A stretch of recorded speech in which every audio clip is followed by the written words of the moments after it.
ನಮಸ್ಕಾರ, ನಾನು Nagaraj singer set ಅಂತ ಕುಮಟಾದಿಂದ ಮಾತಾಡ್ತಿರೋದು. ನಾನು ಏನು ಲೋಕಸಭಾ ಕ್ಷೇತ್ರದ ಉತ್ತರ ಕನ್ನಡದ ಅಭ್ಯರ್ಥಿ ಆಗಿದ್ದೀನಿ ಮತ್ತು ಕುಮಟಾ ಹೊನ್ನಾವರ ವಿಧಾನಸಭೆ ಇದು ಅಭ್ಯರ್ಥಿ ಆಗಿದ್ದೀನಿ, ಚುನಾವಣೆಯ ಅಭ್ಯರ್ಥಿ ಆಗಿದ್ದೀನಿ. ವಿಷಯ ಏನಂದ್ರೆ, ನಾವು ಕ್ಯಾನ್ಸರಿನ ಬಗ್ಗೆ ಸ್ವಲ್ಪ ಮಾಹಿತಿಯನ್ನು ತಮಗೆ ಕೊಡ್ತಾ ಇದ್ದೀನಿ. ಕ್ಯಾನ್ಸರ್ ಅಂದ್ರೆ ಏನಂದ್ರೆ, ಅದೊಂದು ವೈರಸ್ನಿಂದ ಬರುವಂತ ರೋಗಗಳು. ಅದು ಯಾಕಂದ್ರೆ ಕ್ಯಾನ್ಸರ್ ಮತ್ತೆ ಏಡ್ಸ್, ಯಾಕಂದ್ರೆ ಅದು ಬಿಳಿ ರಕ್ತ ಕಣಕ್ಕೆ ದಾಳಿಯನ್ನ ಮಾಡ್ತವೆ. ಬಿಳಿ ರಕ್ತ ಕಣಕ್ಕೆ ದಾಳಿ ಮಾಡೋದ್ರಿಂದ ಅದು ಯಾವುದೇ ರೀತಿಯಾದಂತಹ ಮೆಡಿಸಿನ್ಗಳು ಕೆಲಸ ಮಾಡೋದಿಲ್ಲ. ಅದಕ್ಕಾಗಿ ಕ್ಯಾನ್ಸರ್ ಬಂದವರು ಸಾಯ್ತಾ ಇದ್ದಾರೆ.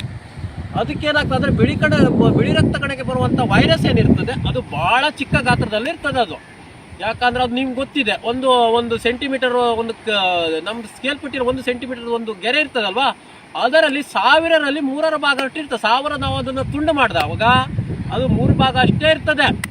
ಅಷ್ಟು ಗಾತ್ರದಲ್ಲಿ ಚಿಕ್ಕಾಗಿರೋದ್ರಿಂದ ಅದು ಬಿಳಿ ರಕ್ತ ಕಣಕ್ಕೆ ಸೇರ್ಕೊಳ್ತದೆ.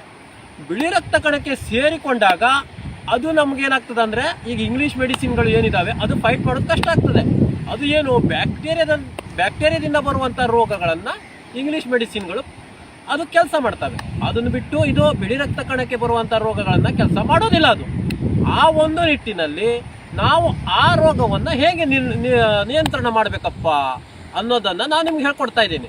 ಯಾಕಂದ್ರೆ ಅದು ಆಹಾರವನ್ನೇ ನಾವು ಅದನ್ನ ಮೆಡಿಸಿನ್ ರೂಪದಲ್ಲಿ ತಗೊಳ್ಬೇಕು. ಅದನ್ನ ಫುಡ್ ಪಾಯ್ಸನ್ ಅಂತ ಹೇಳ್ತಾರೆ.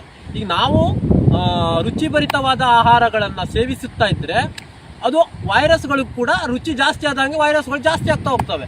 ಯಾಕಂದ್ರೆ ನಾವು ಶುಗರ್ ಸಿಹಿ ತಿಂಡಿ ಆಗಿರ್ಬೋದು, ಟೇಸ್ಟಿ ಫುಡ್ಗಳಾಗಿರ್ಬೋದು, ಟೇಸ್ಟಿ ತಿಂಡಿ ತಿನಿಸುಗಳಾಗಿರ್ಬೋದು, ರುಚಿಕರವಾದ ತಿಂಡಿ ತಿನಿಸುಗಳನ್ನ ಕೊಂಚ ಮಟ್ಟಿಗೆ ನಾವು ಕಡಿಮೆ ಮಾಡಬೇಕು. ಮತ್ತೇನಂದ್ರೆ ಪಥ್ಯ ಏನಂತೀವಲ್ವ ಈಗ ನಾವು ಗಂಜಿಯನ್ನ ಕುಡಿಬೇಕು. ಗಂಜಿ ಅಂದ್ರೆ ಬಾಯ್ಲ್ಡ್ ರೈಸ್ ಇರ್ತದಲ್ವಾ, ಬಾಯ್ಲ್ಡ್ ರೈಸನ್ನು ಹೆಚ್ಚಿನದಾಗಿ ಇದು ಮಾಡಬೇಕು. ಮತ್ತು ಗೋಧಿಯ ಪದಾರ್ಥಗಳನ್ನು ತಿನ್ನಬೇಕು.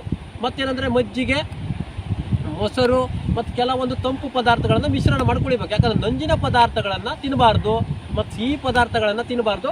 ಕೆಲವಿದರಲ್ಲಿ ನಾವು ರುಚಿಕರ ಪದಾರ್ಥಗಳನ್ನು ಅವಾಯ್ಡ್ ಮಾಡುತ್ತಿದ್ದಂತೆ ಆ ಒಂದು ವೈರಸ್ಸಿನ ಸಂಖ್ಯೆ ಕಡಿಮೆ ಆಗ್ತಾ ಬರ್ತದೆ. ಈಗ ಅದು ಏನಾಗ್ತದೆ, ಅದಕ್ಕೂ ಕೂಡ ವೈರಸ್ಗೂ ಕೂಡ ರುಚಿ ಹೆಂಗೆ ಜಾಸ್ತಿ ಆಗ್ತದೆ ಅದರ ಸಂಖ್ಯೆ ಬೆಳೀತಾ ಹೋಗ್ತದೆ. ರುಚಿ ಕಡಿಮೆ ಆದಾಗ ಮೈನಸ್ ಆಗ್ತಾ ಬರ್ತದೆ ಅದು. ಯಾಕಂದ್ರೆ ನಾವು ಕೈ ಫುಡ್ಡನ್ನು ತಿನ್ನೋದ್ರಿಂದ ಆಗಿರ್ಬೋದು, ಮತ್ತೆ ನಾವು ಪಥ್ಯ ಫುಡ್ಡನ್ನು ಗಂಜಿಯನ್ನು ನಾವು ಹೇಳಿದ್ವಲ್ವಾ ಅದನ್ನು, ಮತ್ತು ಗೋಧಿಯ ಪದಾರ್ಥಗಳನ್ನು ಸೇವಿಸುವುದರಿಂದ ನಮಗೆ ಕಾಯಿಲೆ ಅದು ಕ್ರಮೇಣವಾಗಿ ನಿಯಂತ್ರಣ ಆಗ್ತದೆ. ಯಾಕಂದ್ರೆ ಇದನ್ನೆಲ್ಲ ಯಾರು ಹೇಳೋದಿಲ್ಲ. ಯಾಕಂದ್ರೆ ಅವ್ರಿಗೆ ಏನಾಗ್ತದೆ ಅಂದ್ರೆ, ಕೆಲವೊಂದು ಲಾಬಿಗೋಸ್ಕರ ಹೇಳದೇ ಇರ್ಬೋದು, ಕೆಲವೊಂದು ಜನರಿಗೆ ಗೊತ್ತಿರೋದಿಲ್ಲ. ಯಾಕಂದ್ರೆ ಇದು ಒಂದು ಕಾಯಿಲೆ, ಬಿಳಿ ರಕ್ತ ಕಣದಿಂದ ಬರುವಂತ ಕಾಯಿಲೆ. ಆ ಒಂದು ನಿಟ್ಟಿನಲ್ಲಿ ಈಗ ನಾವು ಕೊರೋನಾ ಅಂತ ಹೇಳಿದ್ವಿ, ಅದು ವೈರಸ್ ಅಂದ ಕೂಡಲೇ ಅದು ಬಿಳಿ ರಕ್ತ ಕಣಕ್ಕೆ ದಾಳಿಯನ್ನ ಮಾಡ್ತದೆ. ಈಗ ಬ್ಯಾಕ್ಟೀರಿಯಾ ಅಂದ್ರೂ ಕೂಡ, ಬ್ಯಾಕ್ಟೀರಿಯಾದ ಬಂದಿರುವಂತ ಕಾಯಿಲೆಗೆ ನಮ್ಮ ವಿಜ್ಞಾನಿಗಳು ಅದು ತಲೆನೋವು ಮಾಡ್ಕೊಳ್ಳೋದಿಲ್ಲ. ಯಾಕೆಂದ್ರೆ ಅದ್ರ ಗಾತ್ರ ದೊಡ್ಡದು. ಈ ವೈರಸ್ಸಿನ ಗಾತ್ರ, ಈಗ ನೋಡಿ ಕೊರೋನಾ ವೈರಸ್ ಅಂದ ಕೂಡಲೇ ಇಡೀ ವಿಶ್ವವೇ ತಂಡ ಆಗ್ಬಿಡ್ತು. ಯಾಕಂದ್ರೆ ವೈರಸ್ಸಿನ ಗಾತ್ರ ಚಿಕ್ಕ, ಅದು ಬಿಳಿ ರಕ್ತ ಕಣಕ್ಕೆ ದಾಳಿ ಮಾಡ್ತದೆ. ಬಿಳಿ ರಕ್ತ ಕಣಕ್ಕೆ ದಾಳಿ ಮಾಡುವಂತ ಯಾವುದೇ ಕಾಯಿಲೆ ಕೂಡ ಅದು ಡೇಂಜರ್, ಮಾರಕ. ಅದನ್ನ ನಾವು ಆಹಾರದಿಂದನೇ ನಿಯಂತ್ರಣ ಮಾಡಬೇಕು. ಯಾಕಂದ್ರೆ ಬಿಳಿ ರಕ್ತ ಕಣ ಬೆಳೆಯುವಂತಹ ನಾವು ಆಹಾರವನ್ನ ಸೇವಿಸಬೇಕು. ಯಾಕಂದ್ರೆ ನಾನು ಮೊನ್ನೆ ಹೇಳಿದ್ದೀನಿ, ಪಪ್ಪಾಯಿದು ನೀವು ಅದು ಎಲೆಯನ್ನು ತಗೊಂಡು ಜ್ಯೂಸ್ ಮಾಡಿ ಕುಡಿದ್ರೆ ಬಿಳಿ ರಕ್ತ ಕಣಗಳು ಜಾಸ್ತಿ ಆಗ್ತವೆ. ಸೊ ಇದನ್ನ ಮಾಡೋದ್ರಿಂದ ಬಿಳಿ ರಕ್ತ ಕಣಗಳು ಜಾಸ್ತಿ ಮಾಡಬೇಕು. ಮತ್ತೆ ನಾವು ಆದಷ್ಟು ರುಚಿಕರ ಪದಾರ್ಥವನ್ನ ನಿಷೇಧ ಮಾಡಬೇಕು. ಮತ್ತು ಎರಡನೇದು ಏನಂದ್ರೆ, ನಾವು ತಿನ್ನೋದನ್ನ ನಿಲ್ಲಿಸ್ಬೇಕು. ಮತ್ತು ಪಥ್ಯ ನಾವೇನು ಹೇಳಿದ್ವಲ್ವಾ, ಗಂಜಿ ಆಗಿರ್ಬೋದು, ಮತ್ತೆ ಬಾಯ್ಲ್ಡ್ ರೈಸಿನ ಊಟ, ಮತ್ತೆ ಹಾಲಲ್ಲಿ ಹಾಕಿ ಇದು ಮಾಡಬೇಕು. ಹಾಲಲ್ಲಿ ಹಾಕಿ ನಾವು ಊಟ ಮಾಡೋದ್ರಿಂದ ಒಂದು ಮಿನಿಮಮ್ ಅಂದ್ರೂ ಕೂಡ 1, 2, 3, 5 ವರ್ಷದೊಳಗೆ ಕ್ಯಾನ್ಸರ್ ಸಂಪೂರ್ಣವಾಗಿ ಗುಣ ಆಗ್ತದೆ. ರಾಮಬಾಣ ಇದು. ಯಾಕಂದ್ರೆ ಅದು ಬರುವಂಥದ್ದು ರುಚಿಕರ ಪದಾರ್ಥಗಳಿಂದ. ಯಾಕಂದ್ರೆ ವೈರಸ್ಗಳು ಏನಾಗ್ತದೆ ಅಂದ್ರೆ, ರುಚಿಕರ ಪದಾರ್ಥಗಳನ್ನ ನಾವು ಹೆಂಗೆ ಸೇವಿಸ್ತೀವೋ ಅದರ ವೈರಸ್ಸಿನ ಸಂಖ್ಯೆ ಹಾಗೆ ಬೆಳೀತಾ ಹೋಗ್ತದೆ. ಯಾಕಂದ್ರೆ ಅದು ವೈರಸ್ಸನ್ನು ಏನಾಗ್ತದೆ, ಅದು ಶಾಕ್ ಕೊಟ್ಟದ್ದು ತಾತ್ಕಾಲಿಕವಾಗಿರ್ತದೆ.